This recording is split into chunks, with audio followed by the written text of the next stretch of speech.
Hello everyone. पिछली video में हम लोगों ने मॉडर्न हिस्ट्री नया सेगमेंट शुरू किया था जिसमें हमारे टॉपिक का नाम था लेटर मुगल्स। उस टॉपिक में हम लोगों ने 31 साल के यूपीएससी सिविल सर्विसेज के क्वेश्चंस को देखा था।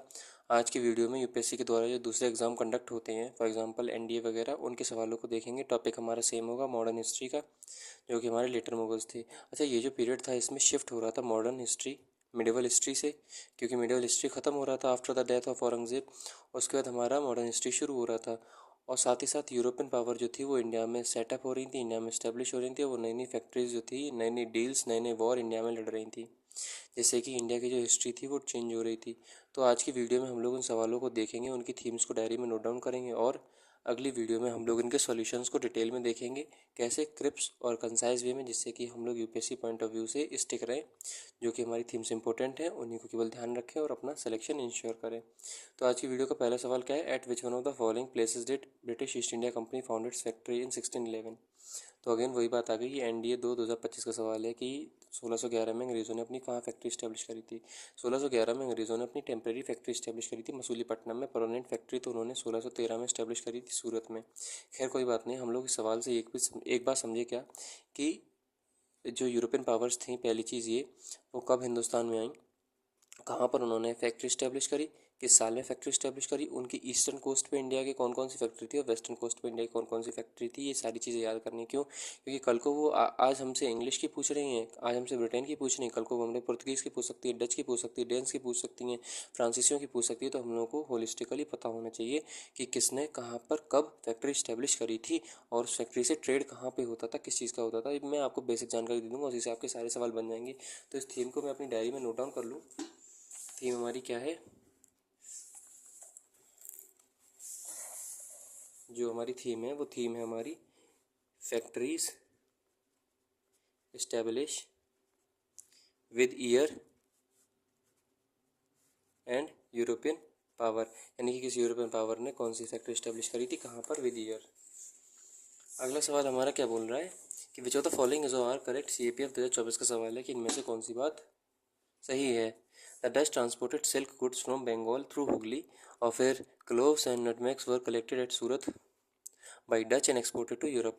यानी कि अगेन वही बात हो गई कि अगर हम लोगों को इनका पार्ट पता होता, फॉर एग्जांपल सूरत हम लोगों को पता है, सूरत जो थी वो डच के अंडर थी कि नहीं थी, ये हम लोग अगली वीडियो में डिस्कस करेंगे। लेकिन हमें ये पता है कि सूरत जो थी वो इंग्लिश और फ्रांसीसियों के कंट्रोल में तो रही है।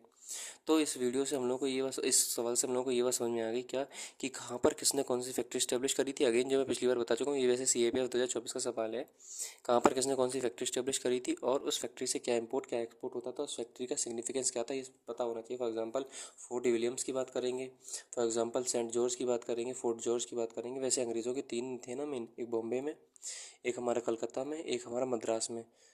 जो पुर्तगाली थे उनका एक इम्पोर्टेंट था पोर्ट, वो क्या था हमारा, एक तो हमारा पौंडीचेरी था, दूसरा बाद में इम्पोर्टेंट बनने वाला था वो क्या था, माहे।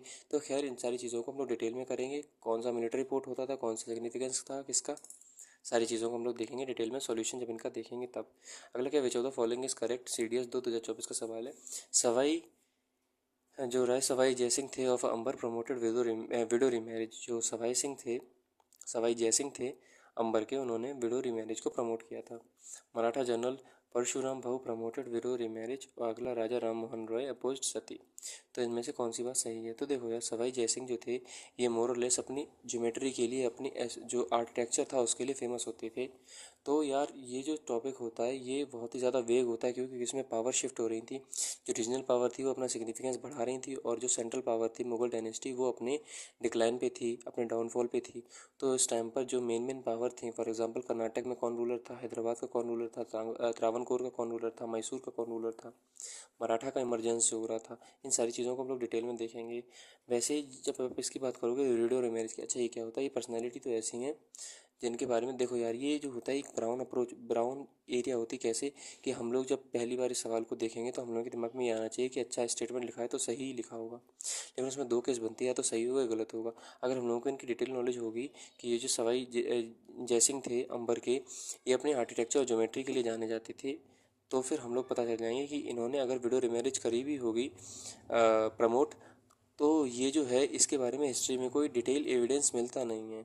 तो इसीलिए इस कैटेगरी के जो क्वेश्चन होते हैं जिसमें हम लोगों को लगता तो कि हाँ ये पर्सनैलिटी होंगे तो इन्होंने ऐसा काम किया होगा, लेकिन उसका अगर हिस्टोरिकल सिग्निफिकेंस हम लोगों को नहीं पता है तो फिर अगेन वो जो क्वेश्चन होता है वो बहुत ज़्यादा प्रोबेबिलिटी होती है कि हम लोग उसको गलत कर दें। तो इस बात का हम लोग विशेष ध्यान रखेंगे जब इसका सॉल्यूशन देखेंगे कि ऐसी जो पर्सनैलिटीज़ हैं जो ग्रे जोन में हैं उसको हम लोग ठीक से हैंडल कर लें। उम्मीद करता हूँ समझ में आ गया होगा कि मैं क्या कहना चाह रहा हूँ। अगला हमारा क्या है, name the battle in which Travancore king defeated Dutch in 1741। CDS 1 2023 का सवाल है कि ट्रावनकोर के रूलर ने डच को किस लड़ाई में हराया था जो कि 1741 में हुई थी। अब अगेन हम लोग देख लेंगे, जब रीजनल पावर को देखेंगे तो मैं सारी चीज़ें बताऊंगा इसमें कैसे हम लोग बताएंगे। फॉर एग्जांपल चलो डच का एग्जांपल है तो हम लोग सबसे पहले ये बताएंगे, मैं आपको ये बताऊंगा कि डच ईस्ट इंडिया कंपनी कहाँ आपको मतलब सबसे पहले कब किस साल में बनी, कवर। सबसे पहली फैक्ट्री इंडिया में कहाँ बनाई, कवर। उसका रिलेशन क्या था पुर्तगीज़ के साथ, इंग्लिश के साथ, डेन्स के साथ, फ्रांसीसियों के साथ, उनके साथ क्या कोई लड़ाई करी। फॉर एग्जांपल अम्बोयना मैसेकर हम लोग जानते हैं, फॉर एग्जांपल एक बैटल ऑफ बेदरा या चेंसुरा उसके बारे में जानते हैं। तो मैं आपको अलग अलग पर्सपेक्टिव बताऊंगा, इसमें एक टाइमलाइन होगी, ज़्यादा कुछ होगा नहीं, एक लाइन खिंचवाऊंगा उसमें कुछ तारीखें लिखवा दूंगा, वही आपको याद रखना, उसी से आपका सवाल हो जाएगा, तो कोई टेंशन है नहीं। तो ये हम लोग ठीक है थोड़ा थोड़ा देख लेंगे। बैटल ऑफ पोर्टोनोवो क्या था, बैटल ऑफ कोलाचल क्या था, बैटल ऑफ पोलिलोस क्या था, या फिर बैटल ऑफ अगेन जो अगला हमारा ऑप्शन है उसके बारे में थोड़े दो पॉइंट जान लेंगे कि बैटल था क्या, क्यों, क्योंकि हमें पता है आज का जो ऑप्शन है वो कल का क्वेश्चन है हमारा। अगला क्या है, at which of the following places they then establish their factory in India. अब अगेन जो हमारी थीम कवर थी मैं डायरी में अभी मैंने लिखी थी वीडियो की शुरुआत में, क्या है कि यूरोपियन पावर वो कहाँ पर कौन सी फैक्ट्री किस साल में इस्टेब्लिश करते हैं, उनका सीक्वेंस क्या है वो हम लोग को पता होना चाहिए। तो क्वेश्चन हमारी थीम के ऊपर बेस्ड था। NDA 1 2023 का सवाल, चिंसुरा, करैकल, माही और ट्रैंक्यूबार। तो हम लोग देख लेंगे कहाँ पर क्या था। वैसे इसका सही आंसर क्या होगा आप सबको पता है, ट्रैंक्यूबार इसका सही आंसर होगा। अगला हमारा क्वेश्चन क्या बोल रहा है, अगला क्वेश्चन हमारा बोल रहा है the Dutch were defeated by Martand Verma of Travancore in battle of CDS 2 2022। अगर आपने वीडियो ध्यान से देखी होगी तो आप लोगों को समझ में आ गया होगा ये क्वेश्चन रिपीट है कैसे। ये क्वेश्चन नंबर 6 है। अगर मैं आपको क्वेश्चन नंबर 4 दिखाऊं तो क्वेश्चन नंबर 4 क्या बोल रहे हैं, name the battle in which Travancore king defeated Dutch in 1741। Name the battle in which Travancore king defeated Dutch in 1741। फिर से पढ़ो, Travancore king defeated Dutch in 1741। The Dutch were defeated by Marthanda Varma of Travancore in battle of. Question हमारा given था question में।